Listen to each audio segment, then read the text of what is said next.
The Telltale Heart. True, nervous, very, very dreadfully nervous. I have been and am. But why will you say that I am mad? The disease had sharpened my senses, not destroyed, not dulled them. Above all was the sense of hearing acute. I heard all things in the heaven and the earth. I heard many things in hell. How then am I mad? Hearken, and observe how healthily, how calmly I tell you the whole story. It is impossible to say how first the idea entered my brain, but once conceived, it haunted me day and night. Object there was none. Passion there was none. I loved the old man. He had never wronged me. He had never given me insult. For his gold I had no desire. I think it was his eye. Yes, it was this. One of his eyes resembled that of a vulture. A pale blue eye with film over it. Whenever it fell upon me, my blood ran cold. And so, by degrees, very gradually, I made up my mind to take the life of the old man, and thus rid myself of the eye forever. Now, this is the point. You fancy me mad. Madmen know nothing, but you should have seen me. You should have seen how wisely I proceeded, with what caution, with what foresight, with what dissimulation I went to work. I was never kinder to the old man than during the whole week before I killed him. And every night, about midnight, I turned the latch of his door and opened it, oh, so gently. And then, when I had made an opening sufficient for my head, I put in a dark lantern, all closed, so that no light shone out, and then I thrust in my head. Oh, you would have laughed to see how cunningly I thrust it in. I moved it slowly, very slowly, so that I might not disturb the old man's sleep. It took me an hour to place my whole head within the opening, so far that I could see him as he lay in his bed. Ha! Would a madman have been so wise as this? And then, when my head was well in the room, I undid the lantern cautiously. Oh, so cautiously. Cautiously, for the hinges creaked. I undid it just so much that a single thin ray fell upon the vulture eye. I did this for 7 long nights, every night just at midnight. But I found the eye was always closed. And so it was impossible to do the work. For it was not the old man who vexed me, but his evil eye. And every morning, when the day broke, I went boldly into the chamber and spoke courageously to him, calling him by name in a hearty tone, and inquiring how he had passed the night. So you see, he would have been a very profound old man, indeed, to suspect that every night, just at 12, I looked upon him while he slept. Upon the 8th night, I was more than usually cautious in opening the door. A watch's minute hand moves more quickly than did mine. Never before that night had I felt the extent of my own powers, of my sagacity. I could scarcely contain my feelings of triumph. To think that I was opening the door, little by little, and he even not to dream of my secret deeds or thoughts. I fairly chuckled at the idea, and perhaps he heard me, for he moved on the bed suddenly, as if startled. Now, you may think that I drew back, but no. His room was as black as pitch with the thick darkness, for the shutters were closed, fastened, through fear of robbers. So I knew that he could not see the opening of the door, and I kept pushing on it steadily. I had my head in, and was about to open the lantern, when my thumb slipped upon the tin fastening, and the old man sprang up in the bed, crying out, "Who's there?" I kept quite still and said nothing. For a whole hour I did not move a muscle, and in the meantime I did not hear him lie down. He was still sitting up in the bed, listening, just as I have done, night after night, hearkening to the death watches in the wall. Presently I heard a slight groan, and I knew it was the groan of mortal terror. It was not a groan of pain or grief. Oh no! It was the low, stifled sound that arises from the bottom of the soul when overcharged with awe. I knew the sound well. Many a night, just at midnight, when all the world slept, it has welled up from my own bosom, deepening with its dreadful echo, terrors that distracted me. I say I knew it well. I knew what the old man felt, and pitied him, although I chuckled at heart. I knew that he had been lying awake ever since the first slight noise, when he had turned in the bed. His fears had been ever since growing upon him. He had been trying to fancy them causeless, but could not. He had been saying to himself, "It is nothing but the wind in the chimney. It is only a mouse crossing the floor, or it is merely a cricket which has made a single chirp." Yes, he has been trying to comfort himself with these suppositions, but he had found all in vain, because death, in approaching him, had stalked with his black shadow before him and enveloped the victim.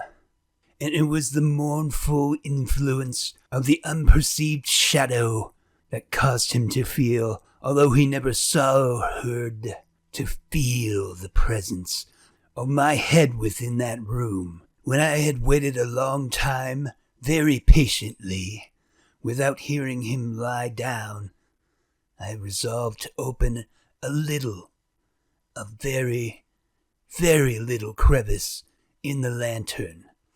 So I opened it. You cannot imagine how stealthily, until at length a single dim ray, like the thread of a spider, shot out from the crevice and fell upon the vulture eye. It was open, wide open, and I grew furious as I gazed upon it. I saw it with perfect distinctness, all a dull blue, with a hideous veil over it that chilled the very marrow in my bones. But I could see nothing else of the old man's face or person, for I directed the ray, as if by instinct, precisely upon the damned spot. And now I have not told you that what you mistake for madness is but over-acuteness of the senses. Now, I say, there came to my ears a low, dull, quick sound, such as a watch makes when enveloped in cotton. I knew that sound as well, too. It was the beating of the old man's heart. It increased my fury, as if the beating of a drum stimulates the soldier into courage. But even yet I refrained and kept still. I scarcely breathed. I held the lantern motionless. I tried how steadily I could to maintain the ray upon the eye. Meantime, the hellish tattoo of the heart increased. It became quicker and louder every instant. The old man's terror must have been extreme. It grew louder, I say, louder every moment. Do you mark me well?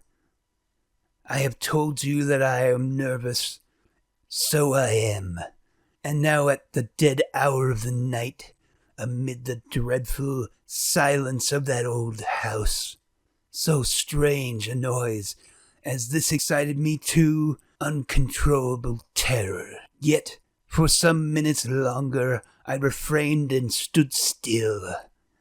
But the beating grew louder, louder. I thought the heart must burst. And now a new anxiety seized me. The sound would be heard by a neighbor. The old man's hour had come. With a loud yell, I threw open the lantern and leaped into the room. He shrieked once, only once. In an instant, I dragged him down to the floor and pulled the heavy bed over him. I then smiled gaily to find the deed so far done. But for many minutes, the heart beat on with a muffled sound. This, however, did not vex me. It would not be heard through the wall. At length it ceased. The old man was dead. I moved the bed and examined the corpse. Yes, he was stone dead. I placed my hand upon the heart and held it there for many minutes. There was no pulsation. He was stone dead. His eye would trouble me no more. If you still think me mad, you will think so no longer when I describe the wise precautions I took for concealment of the body. The night waned, and I worked hastily, but in silence. First of all, I dismembered the corpse. I cut off the head and the arms and the legs. Then I took up 3 planks from the flooring of the chamber and deposited all between the scantlings. I then replaced the boards so cleverly, so cunningly, that no human eye, not even his, could have detected anything wrong. There was nothing to wash out, no stain of any kind, no blood spot whatever. I had been too wary for that. A tub had caught all. And when I had made an end of these labors, it was 4 o'clock, still dark as midnight. As the bell sounded the hour, there came a knocking at the street door. I went down to open it with a light heart, for what had I now to fear? There entered 3 men, who introduced themselves with perfect suavity as officers of the police. A shriek had been heard by a neighbor during the night. Suspicion of foul play had been aroused. Information had been lodged at the police office, and they, the officers, had been deputed to search the premises. I smiled, for what had I to fear? I bade the gentlemen welcome. The shriek, I said, was my own in a dream. The old man, I mentioned, was absent in the country. I took my visitors all over the house. I bade them search well. I led them at length to his chamber. I showed them his treasures, secure, undisturbed. In the enthusiasm of my confidence, I brought chairs into the room and desired them here to rest from their fatigues, while I myself, in the wild audacity of my perfect triumph, placed my own seat upon the very spot beneath which reposed the corpse of the victim. The officers were satisfied. My manner had convinced them. I was singularly at ease. They sat while I answered cheerily. They chatted of familiar things, but ere long I felt myself getting pale and wished them gone. My head ached, and I had fancied a ringing in my ears. But still they sat, and still chatted.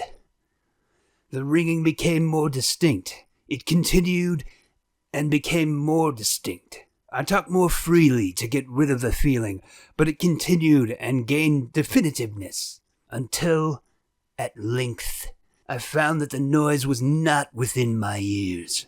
No doubt I now grew very pale, but I talked more fluently, as with a heightened voice, Yet the sound increased, and what could I do? It was a low, dull, quick sound, much like a sound as a watch makes when enveloped in cotton. I gasped for breath, and yet the officers heard it not. I talked more quickly, more vehemently, but the noise steadily increased. I arose and argued about trifles, in a high key, and with violent gesticulations, but the noise steadily increased. Why would they not be gone? I paced the floor to and fro with heavy strides, as if excited to fury by the observations of the men. But the noise steadily increased. Oh God, what could I do? I foamed, I raved, I swore. I swung a chair upon which I had been sitting, and grated it upon the boards, but the noise arose over all, and continually increased. It was louder, louder, louder, and still the men chatted pleasantly, and smiled. Was it possible they heard not? Almighty God! No, no, they heard! They suspected. They knew! They were making a mockery of my horror. This I thought, and this I think. But anything was better than this agony, anything more tolerable than this derision. I could bear those hypocritical smiles no longer. I felt that I must scream or die. And now, again, hark! Louder, louder, louder, louder! Villains, I shrieked, dissemble no more. I admit the deed. Tear up the planks. Here, here! It is the beating of this hideous heart.